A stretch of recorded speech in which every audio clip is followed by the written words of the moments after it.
Mary शेली की अमर कृति Frankenstein एक ऐसी कहानी है जो मानवीय भावनाओं की गहराइयों को छूती है। इस कहानी में विज्ञान के प्रति उत्सुकता और उसकी सीमाओं के बीच के संघर्ष का चित्रण किया गया है। फ्रैंकेनस्टाइन न केवल एक वैज्ञानिक प्रयोग की कहानी है, बल्कि यह अकेलेपन, प्रेम और प्रतिशोध की भी कहानी है। इस पुस्तक के माध्यम से शेली ने जीवन और मृत्यु के बीच की रेखाओं को छूने की कोशिश की है। आइए हम इस अद्भुत यात्रा का आनंद लेते हैं, जहां हर अध्याय हमें विज्ञान और मानवता के दिलचस्प संगम पर ले जाता है। अध्याय 1, विक्टर फ्रैंकेनस्टाइन का जन्म और प्रारंभिक जीवन। जिनेवा की खूबसूरत घाटियों में जन्मे विक्टर फ्रैंकेनस्टाइन की कहानी एक संपन्न परिवार से शुरू होती है। उनके पिता अल्फोंस फ्रैंकेनस्टाइन एक सम्मानित और उदार व्यक्ति थे जो हमेशा समाज की भलाई के लिए प्रयासरत रहते थे। उनकी मां कैरोलाइन ब्यूफोर्ट एक दयालु और स्नेही महिला थीं, जिन्होंने विक्टर को प्यार और देखभाल की छाया में पाला। विक्टर का बचपन उनके छोटे भाई विलियम और उनकी दत्तक बहन एलिजाबेथ के साथ खेलने कूदने में बीता। एलिजाबेथ, जिसे उनकी मां ने एक दूर के रिश्तेदार के यहाँ से गोद लिया था, विक्टर की सबसे अच्छी दोस्त और भावी जीवन साथी बनने वाली थीं। वे बच्चे जिनेवा की हरियाली और खूबसूरती के बीच पले बढ़े, जहां उन्हें प्रकृति के साथ गहरा लगाव हो गया। विक्टर की प्रारंभिक शिक्षा उनके पिता ने ही संभाली थी, जिन्होंने उन्हें विज्ञान की बुनियादी समझ और कला की सराहना करना सिखाया। विक्टर में बचपन से ही जिज्ञासा की भावना गहरी थी और वह हमेशा नई नई चीज़ों को खोजने के लिए उत्सुक रहते थे। उनकी यही जिज्ञासा आगे चलकर उन्हें विज्ञान की दुनिया में ले जाती है, जहां उनका सामना जीवन के सृजन और उसकी मूल बातों से होता है। विक्टर की इस बढ़ती जिज्ञासा ने उन्हें कई प्राचीन और मध्यकालीन विज्ञान की किताबों की ओर आकर्षित किया।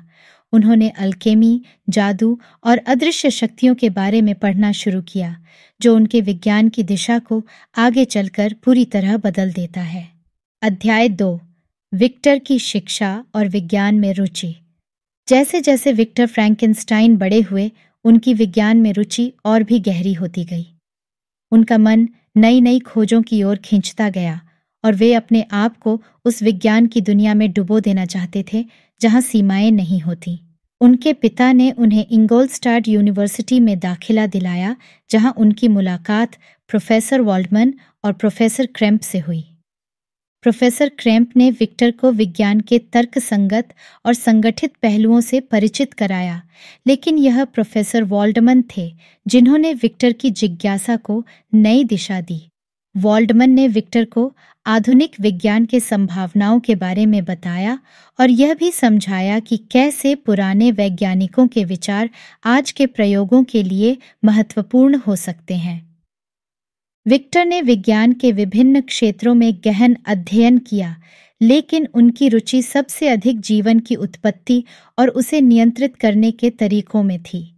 विक्टर ने शरीर विज्ञान, केमिस्ट्री और बिजली के प्रभाव पर अध्ययन किया और उन्होंने इसे अपने जीवन का मुख्य लक्ष्य बना लिया कि वे मृत ऊतकों में जीवन सांस देने के तरीके खोजेंगे। विज्ञान की इस खोज में विक्टर का जीवन धीरे धीरे एकांतिक होता गया। उन्होंने अपने दोस्तों और परिवार से मिलना जुलना कम कर दिया और अपने प्रयोगों में और भी ज्यादा डूब गए। उनकी इस जुनूनी खोज ने उन्हें अपने स्वास्थ्य और सामाजिक जीवन की कीमत पर विज्ञान के नए क्षितिज की ओर ले जाया। अध्याय 3, विक्टर का जीवन, संजीवनी की खोज। इंगोलस्टाड यूनिवर्सिटी में बिताए गए वर्षों के दौरान विक्टर फ्रैंकेनस्टाइन का विज्ञान के प्रति उत्साह उन्हें असामान्य और अज्ञात के पथ पर ले गया। उन्होंने जीवन को पुनर्स्थापित करने के लिए एक असाधारण प्रयोग की योजना बनाई।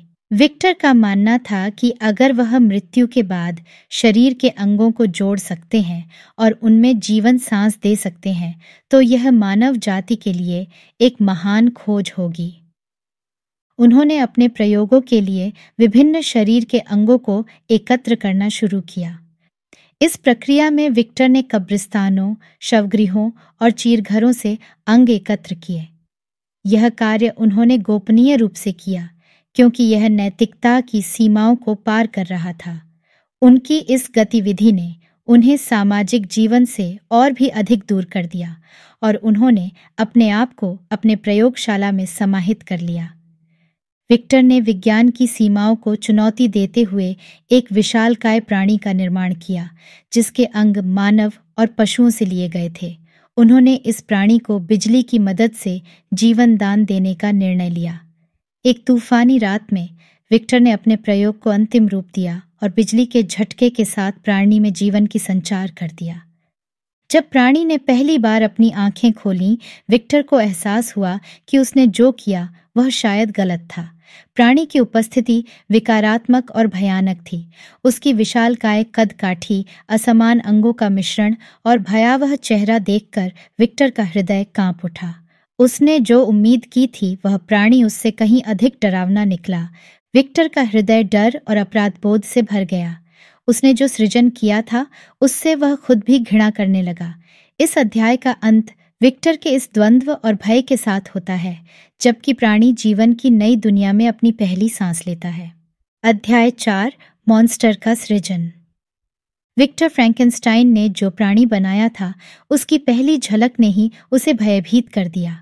उसकी विशाल आकृति और असमान रूपरेखा ने विक्टर के हृदय में गहरी घृणा और डर पैदा कर दिया। उस भयानक रात के बाद विक्टर ने प्राणी से दूरी बना ली और उसे अकेला छोड़ दिया। इस प्राणी के पास न तो कोई नाम था और न ही कोई पहचान। वह केवल मॉन्स्टर के रूप में जाना गया। मॉन्स्टर ने धीरे धीरे खुद को समझना शुरू किया। उसे जल्दी ही एहसास हो गया कि उसका रूप इतना भयानक है कि जो भी उसे देखता वह डर के मारे भाग खड़ा होता। उसकी आंखों में एक अजीब तरह की उदासी थी और उसकी मुद्रा में एक अकेलापन झलकता था। उसने खुद को समाज से छिपाने का फैसला किया और एक सुनसान जगह में शरण ली।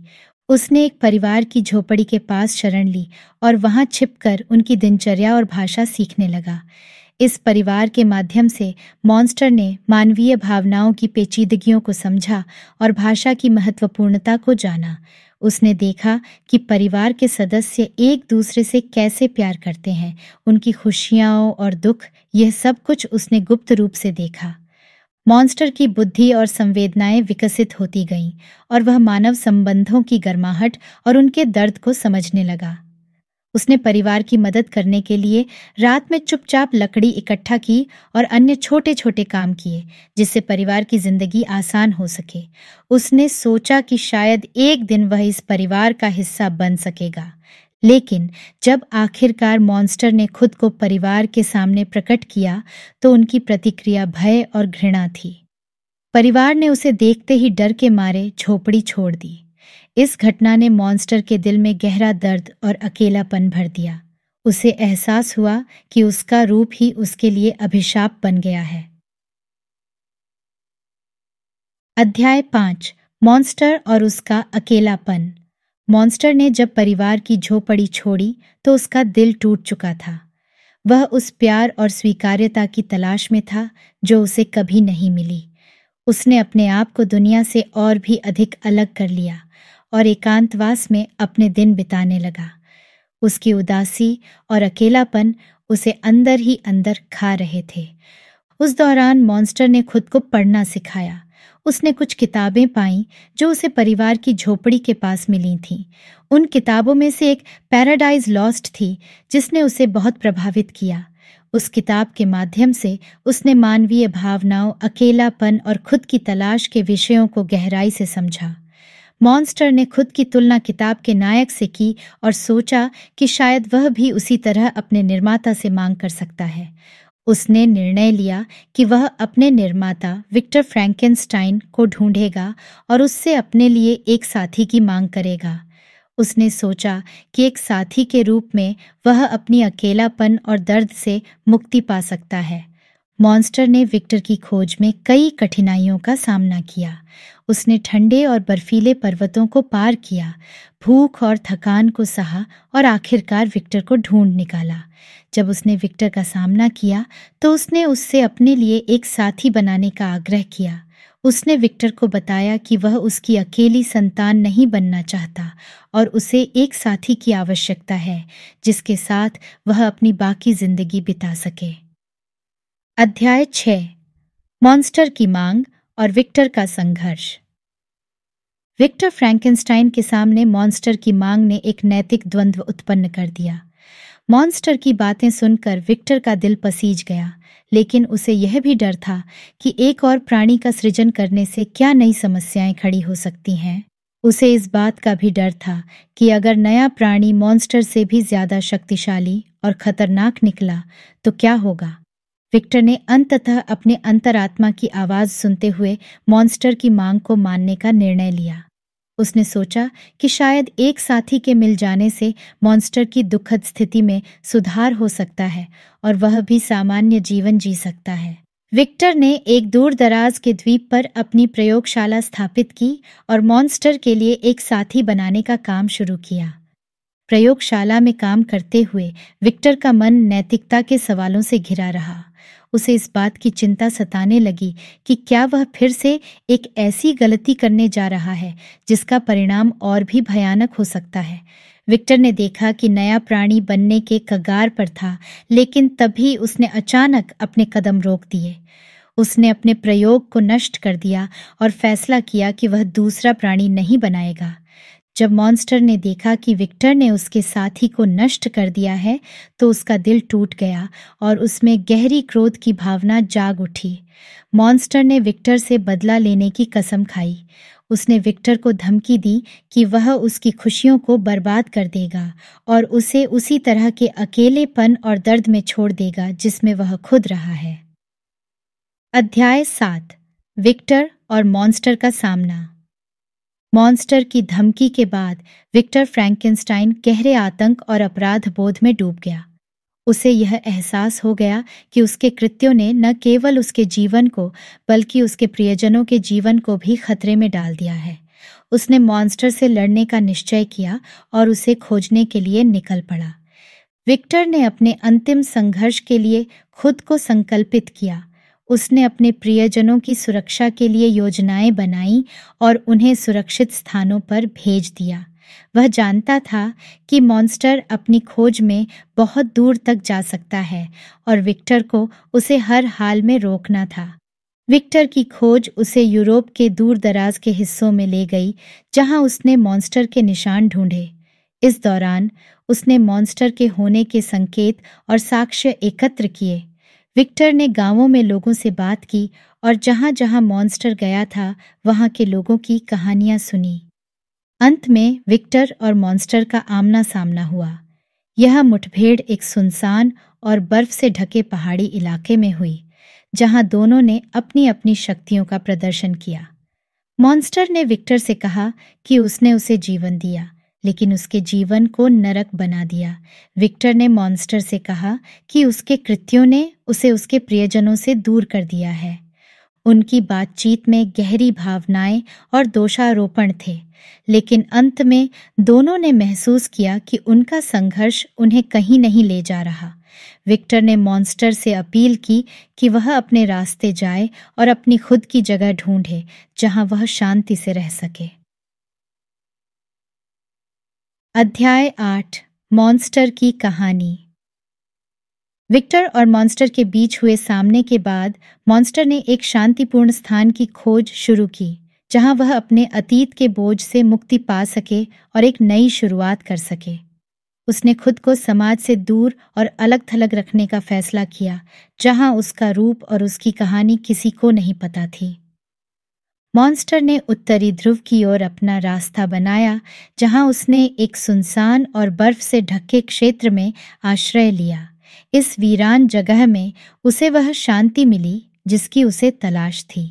उसने अपना समय प्रकृति के साथ बिताया और अपनी खुद की कंपनी में संतोष पाया। इस दौरान मॉन्स्टर ने अपने जीवन के बारे में गहराई से चिंतन किया। उसने अपने निर्माता विक्टर के प्रति अपनी भावनाओं को समझने की कोशिश की और यह विचार किया कि कैसे उसके जीवन के निर्णयों ने उसे इस स्थान तक पहुंचाया। उसने अपने अकेलेपन और दुख के बावजूद जीवन की सराहना करना सीखा। मॉन्स्टर ने खुद को शिक्षित करने के लिए किताबें पढ़ना जारी रखा। उसने विज्ञान, दर्शन और साहित्य की किताबें पढ़ीं, जिनसे उसे अपने अस्तित्व और मानव जाति की प्रकृति की गहराई से समझ हो सकी। इस ज्ञान ने उसे अपनी स्थिति को स्वीकार करने में मदद की और उसने अपने जीवन को और अधिक उद्देश्यपूर्ण बनाने की कोशिश की। मॉन्स्टर ने यह भी सोचा कि वह अपनी कहानी लिखेगा, ताकि अगर कभी कोई उसके निशान पर आए तो उसे उसकी कहानी के बारे में पता चल सके। उसने अपने अनुभवों, उसके द्वारा पढ़ी गई किताबों और उसकी खुद की भावनाओं को लिखना शुरू किया। इस प्रक्रिया में उसने अपने दिल का बोझ हल्का किया और अपने अतीत के साथ शांति बनाई। अध्याय 9, अंतिम संघर्ष और परिणाम। उत्तरी ध्रुव की वीरानी में अपने आत्मचिंतन के दौरान मॉन्स्टर ने अपने जीवन की गहराइयों को समझा और अपने कर्मों के परिणामों को स्वीकार किया। उसने अपने निर्माता विक्टर के साथ अपने रिश्ते को पुनर्मूल्यांकन किया और आगे बढ़ने की ठानी।